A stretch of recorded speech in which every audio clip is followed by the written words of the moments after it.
Arsenal drop points for a winning position at home to give Man City more hope in this title race. And Tottenham Hotspur get battered everywhere they go. After the jubilation and the excitement of beating Man City last weekend, Spurs take the lead at the King Power, but get battered 4-1 by Leicester. That's 4-1, an absolute drumming for them. And just as we stated on the terrace, it's all about performances. And although Spurs were great against City, until you see a consistency of performances, nobody's ever going to have complete and utter faith in what they can do on the football pitch. I know Spurs fans are going to be angry about that. Arsenal fans, what of your game? What of your game? Brentford, in terms of chances, were by far the better team in the first 60 minutes or so of the football match. They probably should have been leading by at least 3 goals. 2 gilt-edged chances in the first half missed. One by Toney hitting the post. Another, I don't quite know how the man missed the target. In the second half, Toney again, after a well-worked piece of play, puts it just wide. Should have got more power and accuracy on the ball. And then Trossard steps up. Trossard comes on, gives Arsenal a little bit more width. They start to move the ball a bit quicker. For about 7-8 minutes, Brentford, they started to lose a bit of belief. They dropped a little bit deeper, and Arsenal capitalised, and they took that lead through Leandro Trossard, and you think to yourself, is this going to be one of those title-winning victories? Is this going to be one of those games that you don't deserve to win, but you do? All title winners in the Premier League have had those games where you think, wow, we got away with that one today. But Arsenal couldn't stick at it. Some really poor defending in the build-up to their goal. Now I know that there are calls from some Arsenal fans that this goal was offside as the ball's headed here by the number 5 of Brentford. They are stating, Arsenal fans, that this was offside. Of course, it was checked by VAR, but not ruled to be an offside decision. As I say, as that ball is headed there by Pinnock, should this have been given as offside? This is what a lot of Arsenal fans are calling for. This is what a lot of Arsenal fans are stating. I want your view and I want your opinion on this, ladies and gentlemen, as things start to trend, as people want to get their opinions out there. For me, I don't think Arsenal were robbed. Personally, I don't feel that this was offside. I don't personally think that it was. This angle may make it look offside, but they draw the lines. They draw the lines, and I don't think any element of that goal was offside. I think it was poor defending from Arsenal. They couldn't keep a shutout. In terms of balance of play, Brentford deserved the point from this game. I don't think that can be argued. They were every bit as good as Arsenal in this match. I'm not too sure the breakdown of shots per goal. I mean, Arsenal had far more than them, 22 shots. They did. 7 on target, as an example. Arsenal probably, and I want to check something in terms of the game timeline here. Up until about the 60th minute, it was fairly even. Yeah, it was 7 shots to 11 in Arsenal's favour up until about the 60th minute. From that point onwards, Arsenal went into another gear. They had so many. I think they almost doubled their shots in the remaining 30 minutes of the game, but they couldn't put it to bed. And this could be something that comes back to haunt Arsenal. Let's not beat about the bush. This could come back to haunt Arsenal. It's points they shouldn't be dropping. First Everton, now Brentford. These are games which their fans have stated would be not easy wins, but we expect to win. You heard a gal yesterday. We don't drop points at home. We will win this match. I predicted a 2-1 win for Arsenal. I predicted a late, narrow win, and that nearly came. But are Arsenal just in a little bit of a wobble right now? Is the pressure starting to get to them? I want your thoughts and I want your feelings. Are Arsenal in that period where some people expected them to crumble? Or is it a bad couple of games? A win against Man City midweek, and this will all be put to bed. This will all be forgotten about. This will all be an uneventful day, as it were. This will almost be not remembered in many ways. I want your thoughts and I want your feelings on how you think that's going to go down before I give you mine. Make sure like buttons are being smashed as well, by the way. Not a lot of Arsenal fans here. Where you're here when you win. I need you here when you're not winning as well, please, people. I want to know what your thoughts and your feelings are. Potter out is what we hear from Chelsea fans in here. Listen, I totally get that. Brentford only had 2 shots on target. They did, but I felt like Brentford had the vast majority of the better opportunities. Like, their opportunities were gilt-edged, and they should have scored. The fact they missed the target is on them, that they should have scored their opportunities, and the game would have been different. It was a very slow and lethargic start for Arsenal. Very slow, very lethargic, and Brentford didn't punish him. And I really did believe that once Arsenal scored, they'd see this through. I'm surprised they didn't. I'm surprised they couldn't keep that togetherness, the defensive stability, solidity that would be needed. It's a very disappointing day for Arsenal. There is absolutely no doubt about that whatsoever. They'll be very, very disappointed with that performance. There may be some of the refereeing decisions they want to call out. There may be some refereeing decisions they want to speak about. But certainly Arsenal fans will be reflecting on this and saying to themselves, we should have done better. We should be performing better at this stage of the season. But I want to know what you think and feel. I want to know what Arsenal fans are feeling here.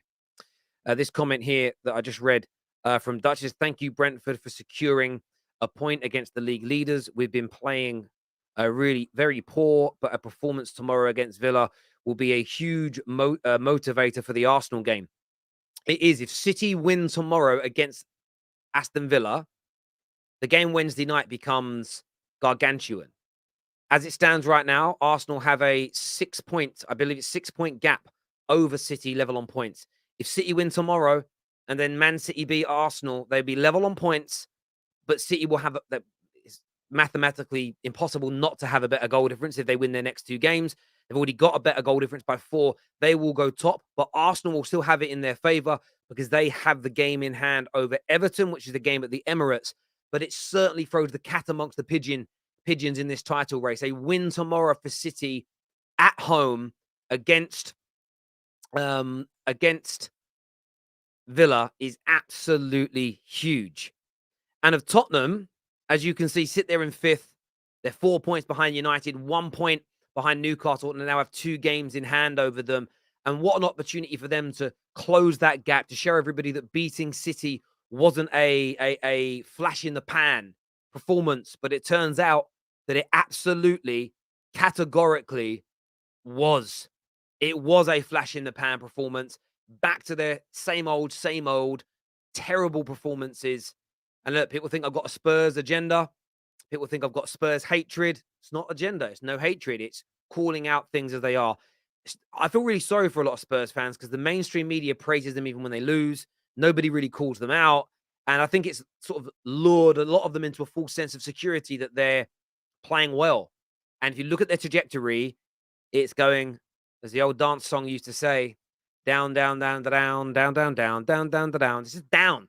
Down, down, down, down, down, down, down, down. That's the trajectory. You can't ignore the trajectory there. Terry Nketiah's handball, Terry. I only saw one replay, and it looked like it hit his chest here for me. The arm does come out after. I'd need to see more angles. If anyone's got pictures, DM them to me, and we can take a look. But the stream I was watching on only had one replay, so I didn't get the opportunity to see it, so it's hard for me to give a full and frank opinion. This here says, Terry, Arsenal are bottling this. You can't be dropping points to teams like this in this crucial period of the season. Listen, I think Arsenal fans are more aware than anybody of the last 2 games. That's 3 games now without a win, only 1 goal in 3 games. And they go into that City game now, and Arsenal need a big performance. Arsenal need to stand up and say, listen, this is a blip. This isn't us crumbling. This isn't us bottling it. This isn't us falling away. Wednesday becomes huge now. It was already big for Arsenal. It was already gigantic. It is now gargantuan in terms of the sort of the mental state of those players. The mental state of those players is huge. It's huge. It's absolutely huge. We're going to share the link here. I'm not too sure where the rest of the chaps are here from the group chat. I'm not sure where Agao is. I know Jess is actually at the game today, so I very much doubt that Jess will be calling into the show today. Convenient, eh? The Spurs fans have all bottled it. Not heard from Patrick. I don't know where they're at. Daniel's backstage, of course. I'm talking about the regulars from the Top 6 show.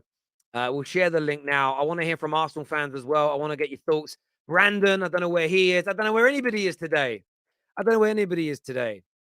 We told you Leicester was a tricky game for Spurs. You're right, you did. I thought Spurs were going to do it today, but they didn't.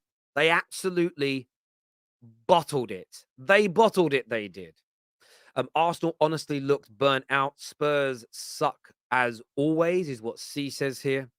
Jason says, honestly, Martinelli and most of the first team looks burnt out and in need of some rest time, but more improvements is a much needed excuse. Um, I understand that. I think that Martinelli's looked poor for a few games now. It's time to start Trossard, I think. But Arsenal couldn't have just burnt out. It was only a handful of games ago. They played against Man United and they were amazing. They resting players against City now looks rather stupid because it can't be burning out, in my opinion. Can't be that. City is a must-win game, is what TBG says here. Why are fans going crazy over a draw with Brentford? All rival fans this year have lost to Brentford. We move on. Has anybody lost to Brentford at home? I think that's the thing. I mean, City have been beaten by them. And I understand your logic, but it's points, my friend. And I think that, Arsenal now 2 games without a win. I don't think it's time for Arsenal fans to panic. You're absolutely right. But I do think talking about this individual performance and what went wrong is necessary. I think ignoring it would be a weird way to look at it as a fan. Anyways, to dial in, got to vent. Yeah, I've already shared the link, my friend. Go check it out. JC here says, Lee is an Arsenal fan. I'm happy this fan base won't get its deserve. Remember, Nketiah is in trouble, or Jorginho Edu plan. Top Gooners enjoy, is what JC has got to say. David here says, I want to see the Lions watching in Australia. They didn't even look at it properly. Yeah, well, we didn't see the Lions here. Like, I didn't see the Lions on television either. So there is definitely going to be a question as to whether or not it was offside. The Lions normally stop people from worrying too much, but the Lions were there today for everybody to see, and huge frustration for a lot of people. There's no doubt about that whatsoever. Arsenal are becoming very predictable. Double Saka and Martinelli, they run out of ideas, is what Wes Rowe has got to say here. Jerome says Arsenal have to do better. Lose to Everton and dropping points to Brentford. How can they think of beating City? Well, Arsenal have been better than City this year. So I think that they've got every right to feel like they can beat them. I think they've got every right to feel like they could beat them. But they have to go and get that done. And if they perform like they did today and against Everton, it could be difficult. But then you've got to look at City. If City don't perform well, they'll still lose. City are not in form either. They're not in form either. Immature decisions in the final third today. Worried about that, is what Nitsi says here. Ivan Toney is a problem. Still don't understand why he didn't go to the World Cup. Brentford is a problem for everyone. They are such a solid team. I think he didn't go to the World Cup because of the gambling situation. That would be, whether people like it or not, I think that would be the most logical reason as to why that didn't happen, my friend, even though a lot of people wanted to see him there. Arteta won't change tactics when we need it to change. Most system managers are like that, though, nowadays. That's such a normal occurrence for managers to not change things up. In the giving mood this morning, because this is the same old Arsenal, always failing, is what Baz1's got to say. Dan T says, credit to Brentford. They have been good for a while now and deserve the draw. Hugely disappointed, though. Arsenal have to answer back on Wednesday. Yeah, and I think it's important, you're right, to definitely give credit today to Brentford. Brentford were immense. They were immense. And as you said, they have been, I don't think they've lost since October. They haven't won all their games, but they haven't lost matches, and they're a difficult side. And maybe with Arsenal, there's been an element of complacency that's crept in. I've certainly seen that from a percentage of their fans. I've certainly seen that from some that are every game, just that it's at home, it'll be no problem. You don't need that creeping into your dressing room. We had a super chat yesterday that said Arsenal fans have got to stay humble. Arsenal fans have got to accept that every game's not going to be a walk in the park. Maybe that's played a slight part in this. But yeah, an answer back on Wednesday, Dan, is key. Jerome here with a super chat says, I think supporters have been too focused on the City drama. The January window was disappointing, is what Jerome has got to say here. Look, I mean, Trossard was from the January window and he came on and scored the goal today. I think what would be disappointing for Arsenal would be the sloppy defending for that goal isn't acceptable. What they needed from their centre-backs, especially in that moment, was to take command, to not be bullied on the ball. But Toney and Mbumu bullied the centre-backs of Arsenal today all game. And there was the goal that was disallowed. There was a slight shirt pull on Gabriel, which you could argue that makes it a foul, but he was going down before the shirt pull. They were getting really manhandled. And I think what Arsenal needed today from their centre-backs, from Xhaka and from Partey, they needed a bit more meat. And maybe taking a booking earlier on in the game, maybe landing one on an Arsenal on a Brentford player may have done the trick. Maybe. But I get where you're coming from there. Terry, if City win tomorrow, who do you think would win the City fixture game? I'm going to save that to the previews. Otherwise, there's no point watching the previews. You've got to save that content. But I want to see City tomorrow before I make my predictions on that game. But the last 3 matches will play a part because Arsenal are not on a good run. And I'm not going to hypocrisize myself and suddenly start ignoring form. Form's important. Arsenal struggling to score goals. Is Eddie Nketiah's great run when he came in for Jesus, is it drying up now? Because he hasn't, in 3 games running, isn't it that he's missed chances? He's put in very subpar performances. When is Gabriel Jesus back? Will he be back for Wednesday? I don't know. Are there some issues there? There's a lot to address. This will be the least deserved title if Arsenal win it. The title run is over if you can't unlock low blocks. Rest of our schedule is mostly low blocks. That's from Low C, who himself, I believe, by the looks of that super chat, is an Arsenal fan. I mean, there definitely is a struggle against low blocks in the last couple of games. But again, I'm not going to sit here and think it's right to just write Arsenal off. Arsenal have been brilliant for the majority of this season. They're definitely in a poor run of form. They're struggling to put balls in the back of the net. And I think that's having a kind of domino effect across the team. A bit of confidence isn't there right now. But no better way to get that confidence back with a noisy crowd on Wednesday night. Get those goals against City. Put yourself what would be, it's going to either be 9 or 6 points clear, depending on the result that City have tomorrow. And then you move from that position forward. Brentford, 3-1 win versus Liverpool, 2-2 against Spurs, beat City 2-1, 0-0 with Chelsea, beat United 4-0. Arsenal got 4 points from Brentford. No drama, need to calm down. I think if you look at that and you frame it in that way, great. But what about Everton that a lot of other teams have beaten? And at the end of the day, I don't think it's the manner of not the defeat, but the result. It's the performances in the last few games. Arsenal have been struggling to create chances and, more importantly, score chances. A little bit of zip and a little bit of aggression has gone out of the team. That's more important than the result in the medium to long term, because the performances have been what have made Arsenal so sensational this year. But I do appreciate your opinion there, my friend. Nabil says, Arsenal scare me and I don't see Arsenal dropping, laughing my ass off. Why are Spurs considered top 6? Give me 2 reasons. What have they done to become top 6? Well, they've finished in the top 6 pretty much every season for what, about a decade. That's why, Nabil. And Arsenal won't drop. I don't see Arsenal dropping. Well, they haven't dropped yet. They're still first. Never said they wouldn't have a bad game. Never said they wouldn't lose points. So again, Nabil, you're trying really hard. If my opinion ends up being wrong and they don't challenge for the title, or they fall away, or this is a 1-season wonder from Arsenal, then I was wrong. But remember my original prediction, they become title challengers this year. I still think they'll go on to win the league. But I predicted at the start of the year that they'll be title challengers. So I don't really get what's wrong about that. I don't really get it, my guy. I don't really get it, but that's just me. That's just me. We're going to be bringing out Dan and Igao and Orchi in a few moments and adding some more callers into the mix today. Please hit the like and the share button for us. Make sure you're subscribing as well. Very, very important. We want to hear from you on the Football Terrace live today. Is there another super chat here? No, I've already done that other super chat from Jerome. That's out there already. What's Mama Flossie saying here? Mama Flossie's normally telling all you guys to calm down, more so than asking questions. But there we go. Right, panel coming out now, ladies and gentlemen. We're talking Tottenham. We're talking Arsenal, both dropping points today. But let's not forget, Tottenham got absolutely obliterated by a relegation team today in Leicester after taking the lead 1-0. Let's do this.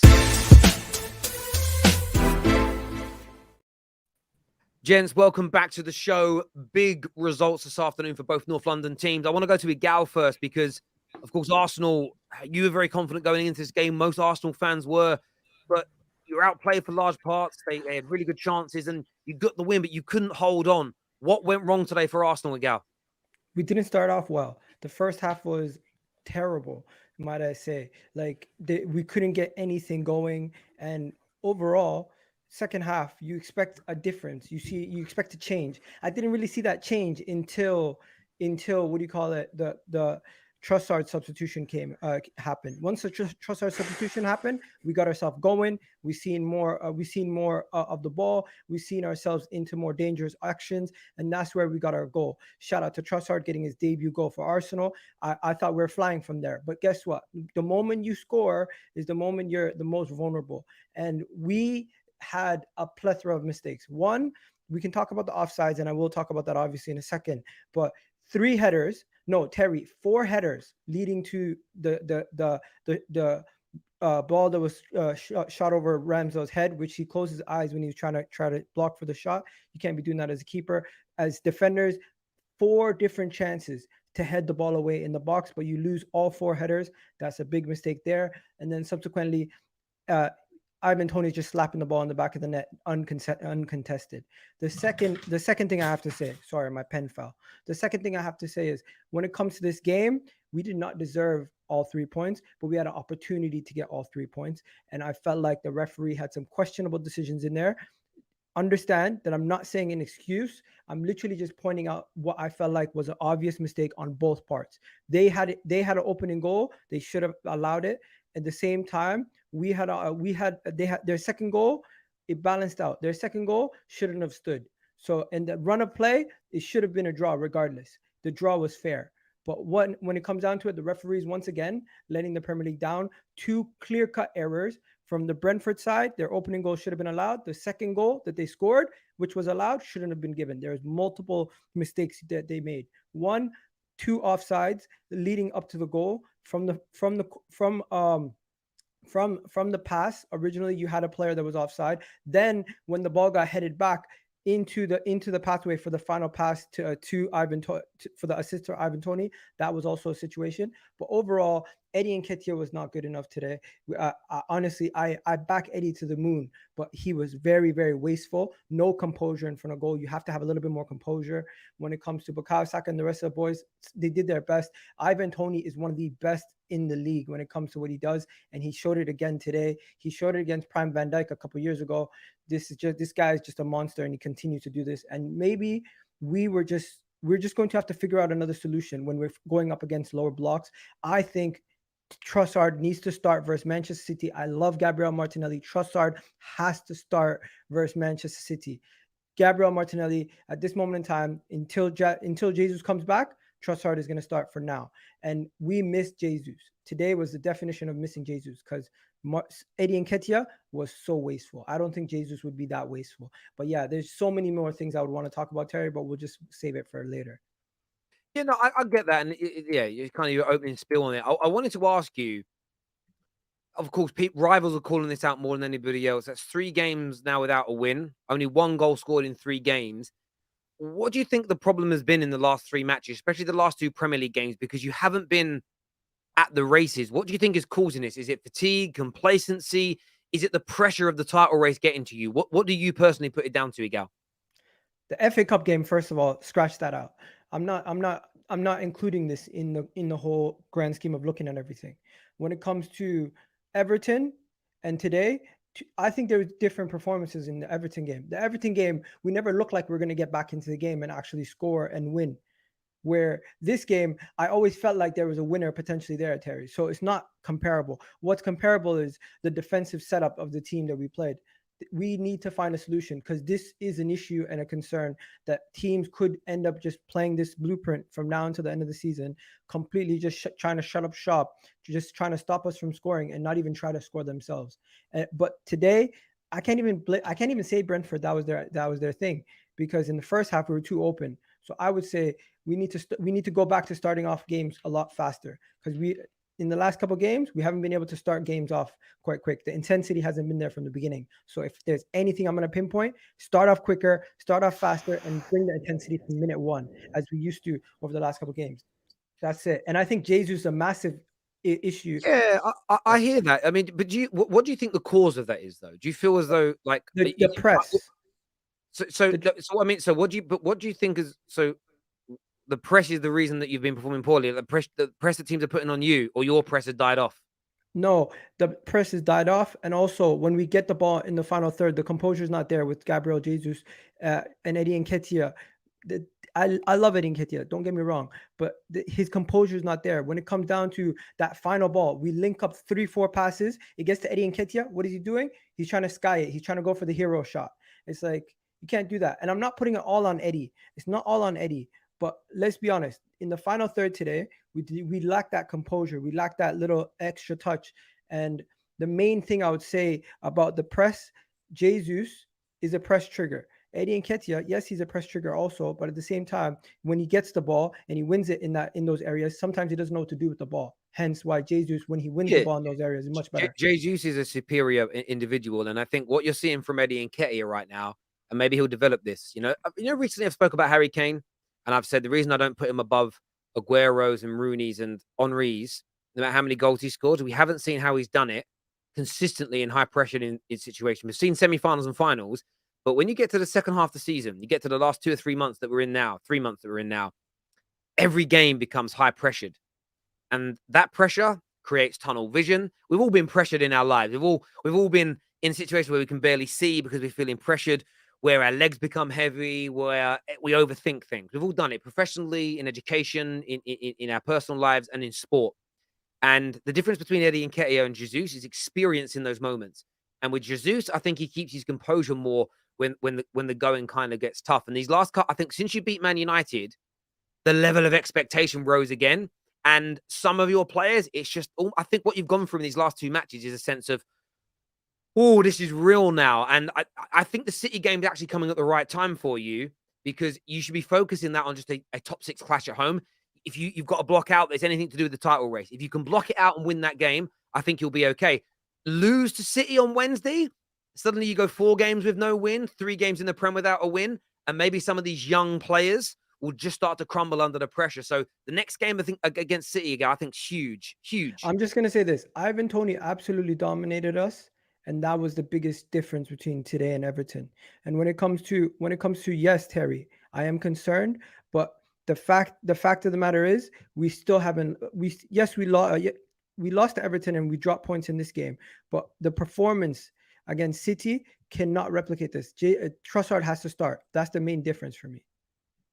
I understand that. Stay with us, gals. We will be coming back to you two viewers. We're talking Tottenham. We're talking Arsenal. We want your views and we want your opinions, guys. We are going to come on to Tottenham in a minute, but I want to ask about a really big decision in the game when it comes to Arsenal. Arsenal fans are calling for this goal, the equaliser, to be disallowed for offside. In the build up to this, no lines were drawn on the pitch. Nobody got to see that. What was your take as rival? Do you think Arsenal have been hard done by here? Should this goal have been disallowed? Well, I mean, it was Ivan Toney that scored, right? Because I was watching the Tottenham game. Yeah. All right, so Ivan Toney, it looks like from this camera angle, and I said this last time, I don't know if you remember, but when the Champions League game happened against Sporting, the Harry Kane's goal got called offside. This angle makes it look offsides. I want to see the angle from the sideline that tells you if it's offside or if it's onside. So until I see that angle, I can't tell you. But from there, it looks like it's offsides because that angle makes it look like he's behind the Arsenal player on the right, which I can't identify who he is. But it looks like it's offsides. But I want to see the angle from the sideline, which tells you that VAR actually have. I don't know why the fans don't have access to it, because it would make offside so much more easier to identify. But from that angle, yes, it does look offsides. Yeah, what about yourself, Miguel? Because there's also the first cross that came into the box, where Pinnock, I think, and I'm a little confused by this one. People are calling for it to be. I'm going to try and get a picture of that as well if I can. I'm going to get that up for you all now. Can you go to my tweet? Yeah, no, I want to get. I've got an overlay done here that I can put on the screen. I think. Just bear with me a second while I upload this. The first one that came in, and Arsenal fans are saying that Pinnock was offside. It's loading up now. Obviously, he didn't make a challenge for the ball, but Gabriel and him are kind of wrestling each other. So what was your take on it, guys? This was the first one that was called as offside, but the ball was struck at this point. They're saying Pinnock was offside. And then on the second header here from Pinnock, 2 more Brentford players were offside. What's your take on it? Stop this picture here and let me just show you guys. Ivan Toney pushes over Zinchenko. That's a foul. That should be one of the things that you look at. Number 2, the player looks like he's offside in that situation there. I don't know if he's fully offside, but it looks like it's offside from this angle that we're looking at right now. So that's two potential things that could stop the game. But Terry, once again, I'm just gonna say the referee was terrible from the beginning, and that goal, the equalizer, shouldn't have stood. But at the same time, you could say Brentford could also have a case for their opening goal, which could have stood also. Another goal that they scored in the first half could have stood. Yeah, So yeah. I mean, I think it's Arsenal night fans and have got. day. Yeah, I think Arsenal fans have got to be fair with that one because that was about as much contact as Odegaard on Christian Eriksen. I honestly And don't care what anybody says. The referees are always terrible. It's no excuse. Today we didn't deserve to win. What took place? We deserve to get that draw. And I am not going to walk away from this game saying we got robbed. That is the number one thing I'm going to tell anyone. This game, on the grand scheme of things, we bossed the possession, but we were not clinical and we were not finishing, and we did not have any opportunities to actually say we if on our day we would do better. No, it no, is what it is. I We think move that's on. very fair, and I think that's right. I personally I saw all the replays when I didn't really understand what VAR was looking at. When I looked at it, obviously I was watching both games. I kind of switched once it went to 3-1. I had Leicester on, but I weren't really watching it. There's no point. Um, Pinnock, he's in an offside position, but the way I viewed it, both him and Gabriel are jostling with each other. He's not active at that point because he doesn't. Again, you're only active when you make a play for the ball. Doesn't make a play. Tony first of all touches the ball. There was no other offside off that. The top angle doesn't look offside, although we didn't get to see lines. The push in the back of Zinchenko, again, I didn't think there was much in that at all, personally. I thought, though, that I couldn't believe Brentford's first goal was disallowed. That was, in real time, it didn't look like a foul. There was a slight shirt pull. But how big is Gabriel? Gabriel's about 6'2", weighs about 15 stone. That little shirt pull is not pulling man to the floor. Let's go to some of these super chats here that have come through. First one says, Guna here, name a champion with a top scorer with 7 goals in 21 games. Name one team. Man City. Did Man City have no one score more than 7 goals one season? No, more than 7. Yes, After what he 21 said. games. Man City spread their goals around Probably. like 15 people. That's a good shout. That's a great shout, Gal. This here says all teams go through a blip in a season. Looks like this is Arsenal's. Brentford does. I mean, why couldn't you go through a blip 2 weeks ago when you played United? Brentford That was personal. Yeah, Brentford deserve the point. Let's stop making excuses on offside. Man City next big game we move is what Carter says here. TZA says Wenger said the price you pay for youth gaining experience is dropping a few points. Let Eddie grow. Arsenal are building to win it next year. This year is just a bonus. Rival goalposts move like clowns. Hell no. Listen, we are in an opportunity to win and capitalize now. You don't ever know what your window of opportunity is. You want to take it when the iron's hot. So as a fan, as a club, we should be pushing for that Premier League this season. And then when next season comes, we should try to go for it again. Gal could not agree with you more. Proper mentality that. Lee Gunner would be proud. But no, you know what I mean. Capitulation part of the season is underway, is what Francisco A has got to say here.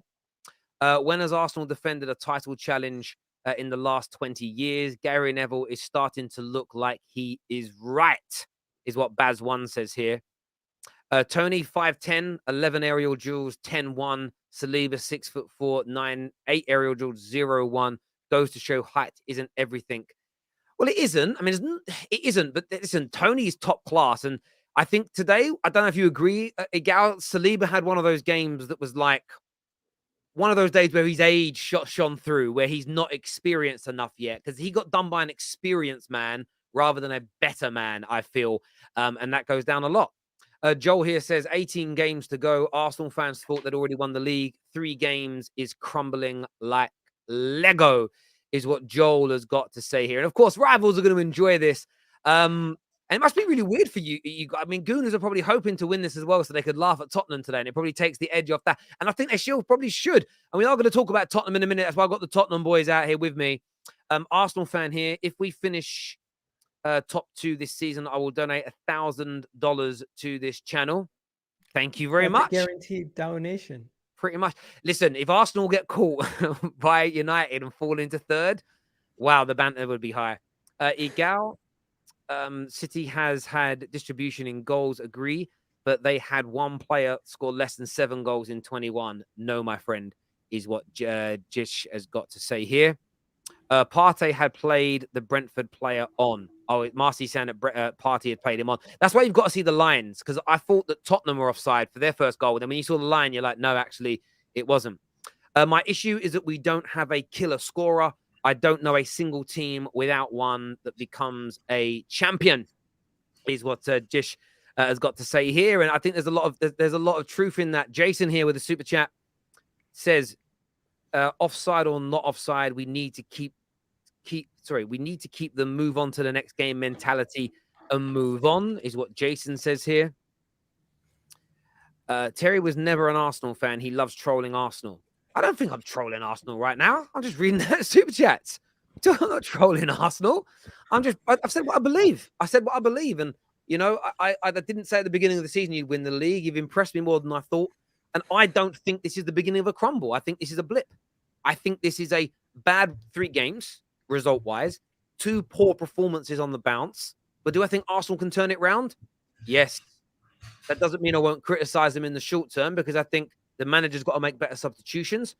I think he's got to start making some... When I say permanent rotations, I mean give Trossard 2 or 3 games. Martinelli's been poor, as an example. You know, I think maybe every time I've seen him come on this season, Tomiyasu's not put a foot wrong defensively. Maybe someone like Tomiyasu back in the team for a bit, some defensive stability. You know, maybe some earlier substitutions. You know, maybe it's, you know, maybe take Saka off next time, but leaves Odegaard on. Try something different. And that's just a suggestion. I'm throwing that out there, pie in the sky type thing. But for me, I think writing Arsenal off after a couple of bad results is wrong, because my prediction for Arsenal is based on the level of performances this year, and I think they will get back to them. Finally, Terry, no excuses for Arsenal today. There's no excuse for Arsenal today. And I didn't give him an excuse last week against Everton. I said they were comprehensively beaten. I actually said in my stream last week, the scoreline flattered Arsenal.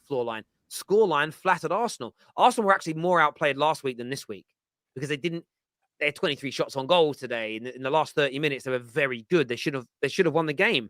They just didn't have killers out there, my friend. And when you don't have killers, problems creep in. Speaking of killers, what happened to Tottenham today? What happened to Tottenham today, boys? Back to the shit, basically. That's what happened, Terry. Oh, mate. Where do you start? It was just, awful. I think Conte came back. You know, I kind of hope that maybe if he wasn't there, maybe we would have played better. I don't know. Listen, Dyer, absolute tross. You know, just draw. It's just we just need a complete new defense, basically. Everybody, but then saying that everybody had a they like get bad game today. Kulusevski was really ineffective. Son, what the hell's happened to Son? Even Harry Kane. Even he had I didn't really see him do much. Just awful, just terrible. And to cap it off, we had obviously Benteke go off. He didn't have a great game either, to be honest, but at least, he got the goal and everything else. But yeah, I think I don't know. And, with Hugo Lloris also injured, Fraser Forster just is such, obviously, we all know that Lloris has he's having a bad season by his own standards, but you can see the drop from Lloris to Fraser Forster. It's just a couple of those goals is just really shit, to be honest. Sorry, I don't know if we're allowed to swear. I'm just so that word's fine. That word's fine. It's just the big ones, the F's and the C's. Those guys can't. Yeah, I just want this. And to be honest, I'm really frustrated with Conte today as well. Because obviously Romero's out for 3 games. But the player that we always roast on here, Emerson Royal, had really decent game against City. And I don't understand why, for example, he couldn't have been brought inside to where Romero normally plays, and then you start with both Porro and Romero. Why do you bring in Tanganga, who's hardly ever played? He's a youth player. And then some of the changes, and then he brought on, later on in the game, he brought on Davinson Sanchez, and they're both falling, over-rolling around. They're just, the quality is so shit. We really need to invest in that defense. We need, you're not going to, Tottenham aren't going to move on to that next level. They're not going to improve with players like Dyer at the back. I mean, Ben Davies seems like a nice guy, but all of those guys, they're just Davinson Sanchez, Dyer needs to go. I couldn't agree with you more. This is the thing, right? I know you guys are regulars here. You know I don't hate on Tottenham. But what I said after the City game just rings true. Yeah. If you play like you play against City, you'll make top 4 easy. But if you go back to those performances of the last 3 months, this is what happens. And when I hear Spurs fans talk about, I don't get why you write us off, I'm not doing it even based on the results. I'm doing it based on the performances on the pitch, and I see no future. The maddest point is, I think that you've got a hoodoo over City. You had the home advantage. I think Antonio Conte not being there last week helped. I think there is a problem between Antonio Conte and your players. And I think when you treat people how he treated Jed Spence, no matter how big the manager is, that never goes down well in dressing rooms. It never goes down well when you mistreat players in that way. And I think that this relationship between Conte and Spurs has got to end. However, as a Man United fan, as a rival, you're chasing us down for a top 4 position. Long may he stay, because we can afford to drop points now.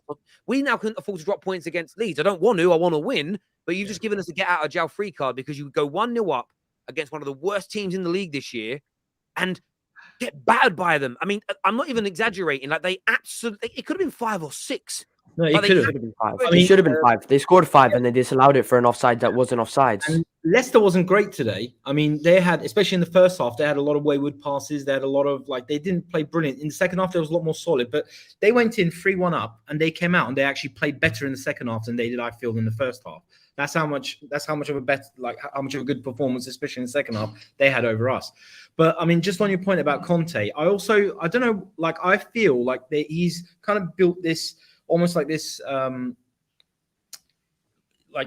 he's got his favorites. Obviously, Harry Kane is one, and I think Son is another. Now, I love Son. Apart from, if you discount this season, obviously he's been terrible. But the last 5, 6 seasons, he's been one of the best wingers in the Premier League. He'd get into any team by his own standards, previous standards.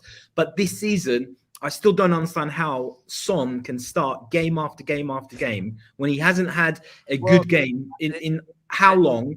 And, you've got Danjuma there sitting on the bench. You've got Richarlison back. Why do you not start with these players? Try something different and galvanize the team a little bit. He just keeps playing the same tired players over and over again, and we do not get any kind of performance out of them. Like today, Son might as well not been there. Everything that he tried, nothing came off.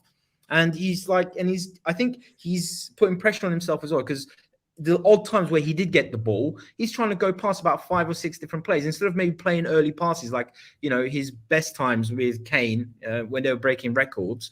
At the moment, whenever he gets the ball, he's just holding on to it all the time, trying to get past 5 or 6 players. I couldn't agree with you more. I think you're right on Son. Dan, from your point of view, what are you saying, mate? I know you've been angry. Is it getting to a point where you've just got to start looking beyond Conte now? No, I don't. Listen, on the Jed Spence point, I disagree. Why? What did you want him to do with Jed Spence? He didn't want him. He didn't want Jed Spence at the football club.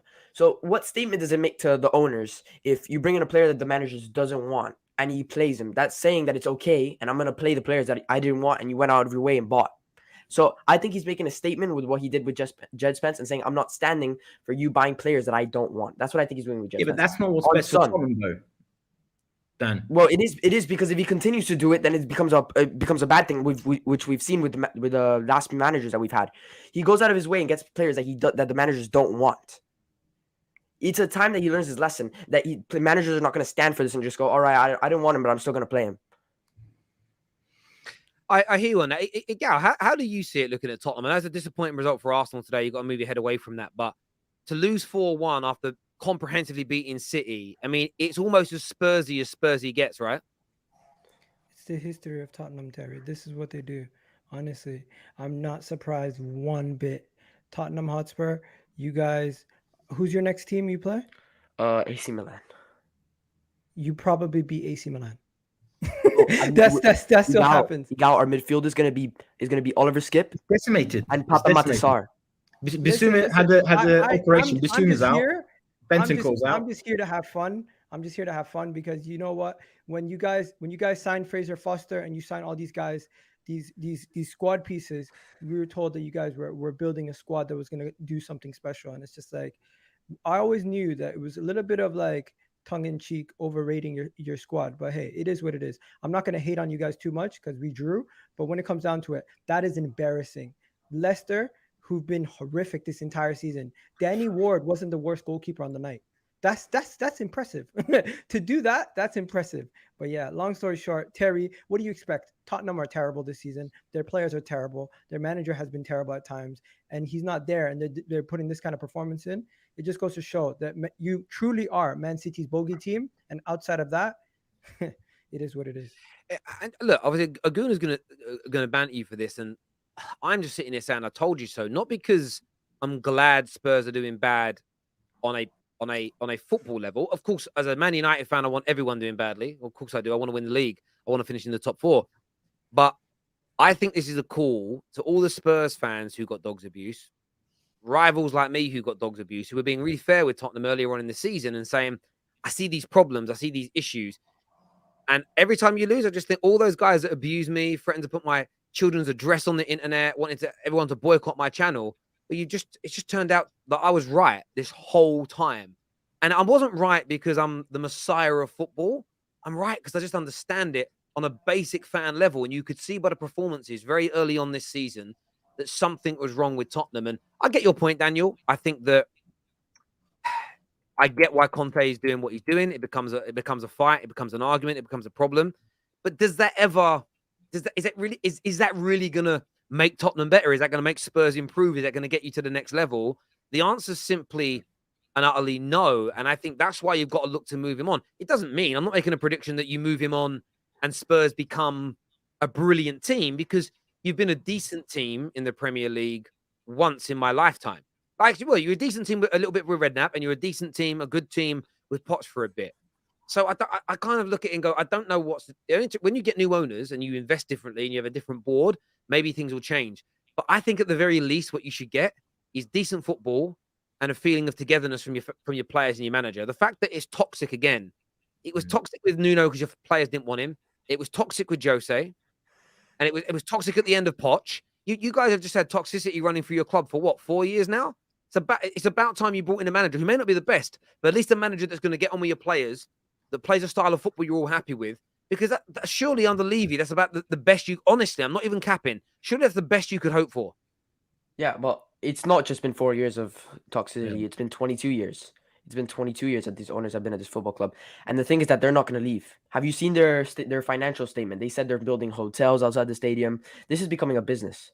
It's not football club anymore. Yeah, and that's why they want investment. What they want investment for, and they'll start to do this, is they will eventually, I don't know how, there'll be property developments that will go up there. Because if you actually look at the Tottenham Stadium, it doesn't really fit in with the local decor. And there's no disrespect. They are going to try and bring money in from all around the world to own parts of the club, but they're going to try and gentrify that area. That's what they're going to do, is they're going to push the locals out. They're going to normally there's all those cafes along there where you can probably get a bacon sandwich and a cup of tea for about £2.50. Suddenly they're all going to become like, a cup of coffee is going to cost you about £9.50 and a bacon sandwich is going to cost you a mortgage. They're going to gentrify the area. They're going to build it up. And then maybe in 5 to 10 years, sell the whole thing for a gargantuan profit.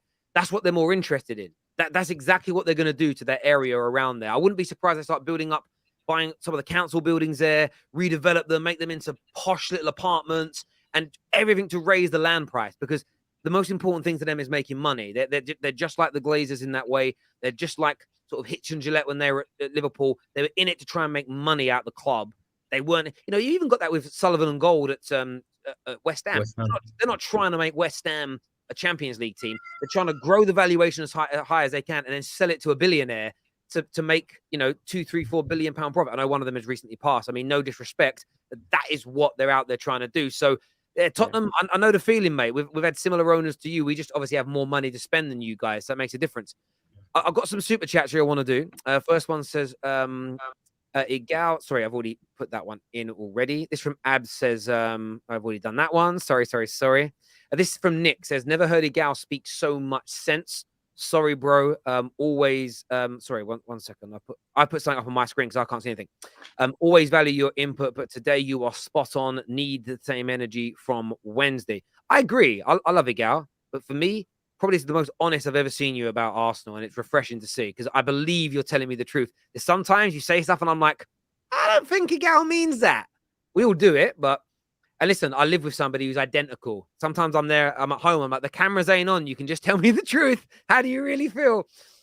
If City beat Arsenal 2, then we will see how Arsenal will react by buying the hunter instead of the hunted, is what Honesty says. Yeah, how worried will you be, Igal, if Arsenal lose to City on Wednesday? Will you start to panic at all? Will you start to think, actually, we're in trouble? Or will it still be too soon to worry, in your opinion? Composure, lads. That's all I say is because Terry, look at me. When was the last time Arsenal were in a title race? Nobody knows nobody knows how to friggin' compose themselves. Relax. After Everton's loss, people losing their mind. It's like when the Joker was speaking in Dark Knight, he's like absolutely losing their minds. That's what everyone's doing. That's a good impression. That's a good That's what everyone's doing. What do you say? Everyone's doing. That's losing their minds. Yeah, as well. I can't do it. that's what everyone's doing. So relax, chill, don't go crazy. You're gonna drop points. I just There's do things. There's going to be moments where there's going to be highs, there's going to be lows. But at the end of the day, in the position we're in right now, it's not going to be easy ride. Everyone's going to make it difficult for us. Don't go crazy. But to answer the question, I'm not worried. This is our plan. So again, this is not me. What you said, I get. I am not worried. Even if you lose 2 points back to back. But even if you lose, you won't be worried. Even if we get a draw versus Man City, I'm not concerned. If we lose to Man City at home and it's comprehensive, then I'll be concerned because that is our title rival coming to our house and beating us convincingly, right? That will give them the plateau to overtake us. But if they come to our house and we draw, I wouldn't be surprised. I'll get that. And I wouldn't go crazy. This here says we're going to smash Spurs on the 26th. Listen, that Spurs versus Chelsea right now is going to be a weird game with how they're both performing. I'm very much looking forward to it. Mags Maggie here says, still 6 points clear. I'm not complaining. Could be a Spurs supporter right now, which is true. You'd much rather be a Gooner than a Spurs fan. Igal, given the situation Arteta is facing now, who do you reckon will be in the starting 11 on Wednesday? Trossard is the only change. So Gabriel Martinelli out for Trossard, and that's it. Everybody else stays the same. Yeah, that makes sense to me. I think you need a little bit of change, something to rejuvenate it. And how close is Gabriel Jesus to returning? Terry, they said that he was 4 weeks away 2 weeks ago, so maybe 2 more weeks. About 2 more weeks, okay. This here says Levy admitted the club buys bad players for too much money and the board only wants top 4. # Levy out. # Enoch out. On Tottenham, this is massive Can news. I say something on Tottenham? Yeah, go for it. What do you guys expect? These guys got you guys from a position where your club, somehow you guys got yourselves into the mix with the top 6 without winning any major honors. That in itself is impressive. Enoch and these guys, to them, they've been able to somehow get themselves success. This is success for them. I know for the fans it's not considered success because you haven't actually won anything, but look at it from a business standpoint, what they've been able to accomplish. If they do sell, you're in a better position, obviously. But for now, they have nothing else to gain but getting a minority owner to come in for them to mooch off for another 6-7 years and then maybe sell when it's cost even more money. So they're not going nowhere. Exactly. They're not going to go anywhere. Debbie Downer. That's what they're probably going to do. They're going to probably stick around with the next owner that they get. So they have like a partnership and that person invests a little bit of money and they can just sit back and reap the rewards. They're not going to go anywhere. I don't think they will go anywhere. But at the same time, your statement of they've taken us so far. Well, thank you for taking us this far. Now let us go. It's another owner that's going to take us the extra mile that we need to go. They're not fit enough to take us that far. And that's what we need. We need new owners to take us to that level. I do remember Levy about 10, like in, like 2010, that sort of time before they started to work on the even the training field. Like I used to obviously, I'm living in Istanbul for the last 4 years, but before now I lived in London for 30 years and I used to go to games.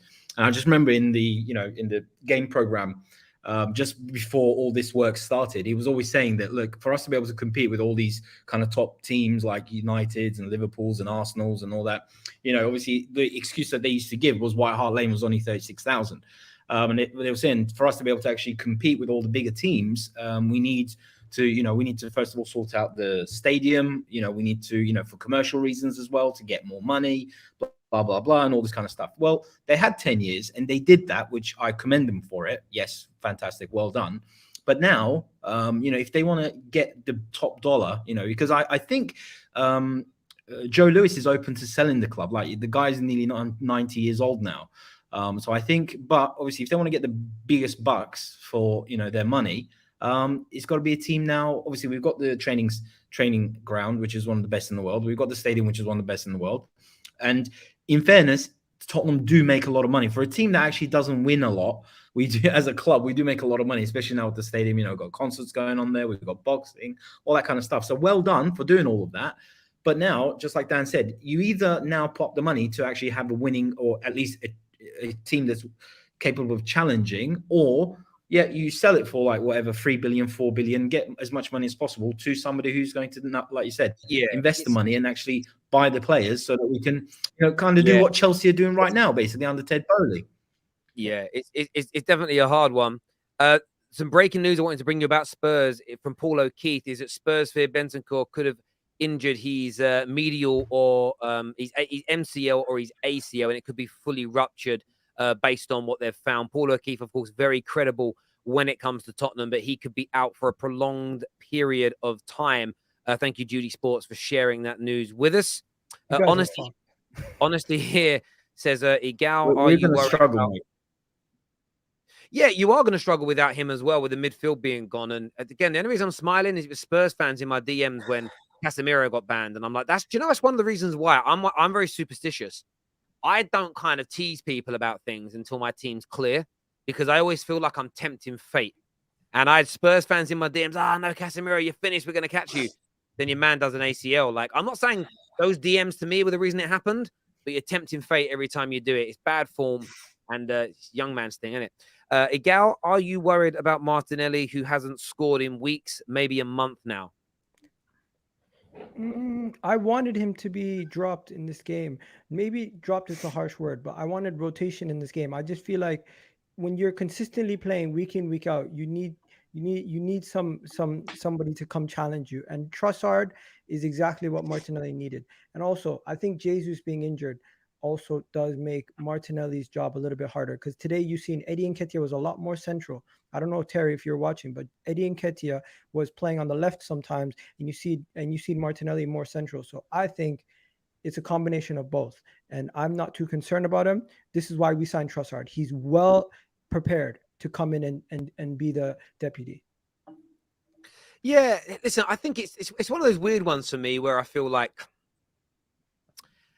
I would be worried. That's why Trossard's here. He needs that start now. I think that's what it comes down to. But yeah, I think that young players are just naturally inconsistent. There's very few that are Saka's, Martinelli's, Antony's age, especially Garnacho. I've seen Man United fans this week going at Garnacho for not being consistent week in, week out yet. It's strange to me. There's always going to be that level of inconsistency. Normally, 24, 25, 26. Yeah, is when you expect it from most players. Every now and then you get an alien. You get a Messi or a Ronaldo or an Mbappe who just at that age are of that level. But those players are as rare as rocking horse shit. They only come around once. You might get a couple of generation that are that good. And they're not always attackers. So when honestly, it's a crazy notion to have. He just needs a rest now. And I suppose that's the one thing for Arsenal, which is a concern. I'm looking at their players today, and I don't think any of your players today, your centre-backs got bullied today, there's no doubt. But again, most of this season, they've been great. So you're not going to focus on that as being a weakness. I think the young attacking players are where the concern is. And that's why Jesus is needed, because those young attackers have never been through this before. And it's constant pressure on them because they have to deliver every game.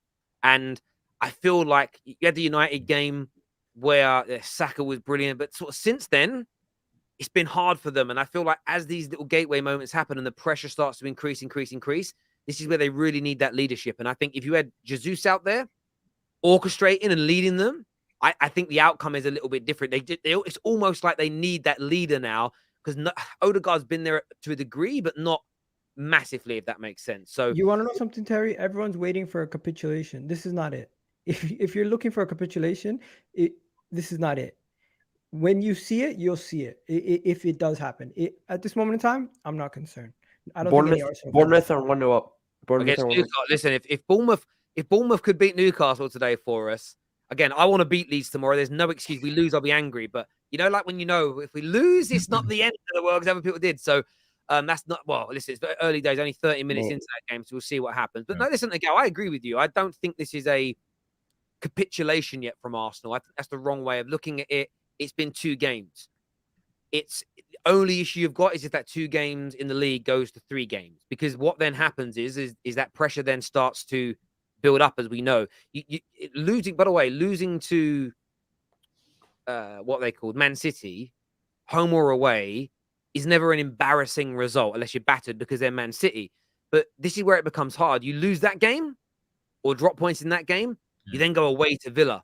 And that game away to Villa is tough right now because they're in good form. But the pressure just starts to mount and mount and mount. I think you need to beat City to release the pressure cooker, to put a bit of confidence back in the players. Then I don't think you'll have a problem with Villa or Leicester in the next 2 games that are away. But it's just that you lose. If you lost to City and they go level on points with you, the pressure in those next 2 games before your game in hand is massive. And I'm not saying you can't deliver against it, but when you've got a team, as you've said, that are almost completely untested in that environment, I think having that 5 or 8 point gap gave you that comfortability factor to perform. If you level on points or suddenly City are in front of you, it's a whole new test for Arsenal in terms of title, winning the title. So as a football fan, I'm very intrigued for this kind of the mental challenge of this in the next few weeks. There's no doubt about that. I'm just going to say this. Arsenal fans, positive.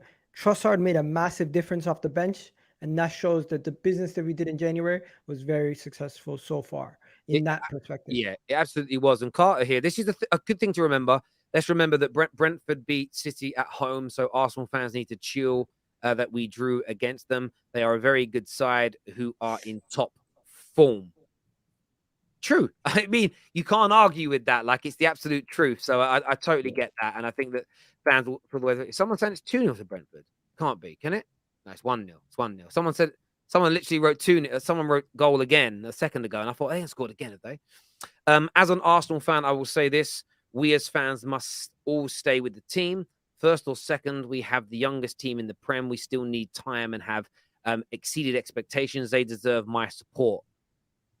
I agree with you there. They definitely deserve our support, and we stick by the team. Well, I think this is going to be a really interesting one for fans. Great social media experiment. If Arsenal don't win it or they fall away slightly and City win it by 8 points, can Arsenal fans criticize the collapse or throwing away of the chance, condemn it, give constructive criticism, but then still remain supportive of the team, manager, and club? That's the challenge, because now, especially on social media, it depends on the circumstance, Terry. If the circumstances are stuff that's absolutely out of your control, like what happened to Liverpool with the Van Dijk season, where everyone just got injured, like 7 players got injured. You can't prepare for 7 injuries. But if you have like a normal situation where it's just like maybe 1 or 2 injuries and then a couple bad performances, then you can point fingers at certain individuals. Yeah, I get you here. This is for Spurs. It says, "I'd Eric Dyer a footballer." I'm not sure. Is he a footballer? Is what he means. Yeah, he was so bad. That third goal, the way the way Dyer was just like standing off Ian Atcho. I couldn't believe what I was seeing. Terry, he's been here for 9 years. He's been at this football club for 9 years. He's gotten multiple England caps. I do not know how this guy's managed to rob his way into a football career.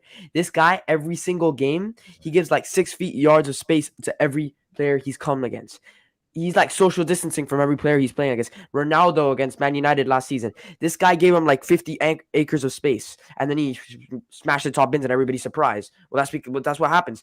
Party in the beginning of in the first North London derby we had this season, he gave him like 5 yards of space, and then we're surprised that he whipping it into the goal.